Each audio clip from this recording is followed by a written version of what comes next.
Dans ce parc automobile de véhicules d'occasion à Saint-Denis, les prix ont augmenté de 20% en 2 ans.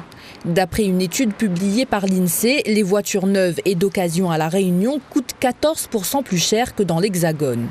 Les Réunionnais, on a une chose en plus que la métropole, il n'y a pas, du coup, c'est les taxes d'octroi de mer. Souvent, nos véhicules, c'est les reprises que les gens déposent derrière pour reprendre du neuf. Donc, ce qui fait que comme le prix des véhicules neufs augmente, automatiquement, la valeur d'achat du véhicule d'occasion, il augmente automatiquement.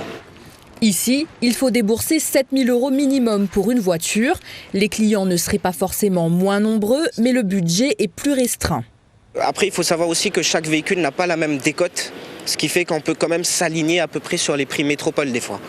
Donc, quel véhicule par exemple? Je sais que sur les françaises par exemple, on est quasiment sur l'occasion, on est quasiment sur les mêmes prix qu'en métropole. Le prix des voitures est certes plus élevé sur notre territoire, mais le coût total du transport est moins important que dans l'Hexagone. Ce qui contrebalance ce surcoût de la voiture, mais aussi des pièces détachées, c'est notamment beaucoup le carburant, qui est moins cher à La Réunion et qui fait un différentiel négatif, moins 20% d'écart de prix. Mais pour ces automobilistes, cet écart est dérisoire.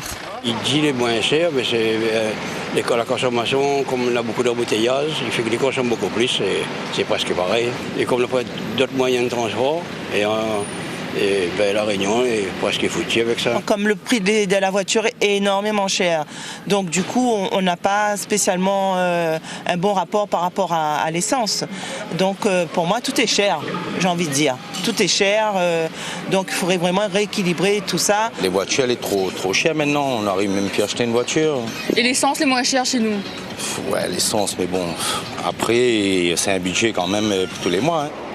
Les coûts des véhicules électriques se rapprocheraient davantage de ceux pratiqués dans l'Hexagone, car exonérés d'octroi de mer.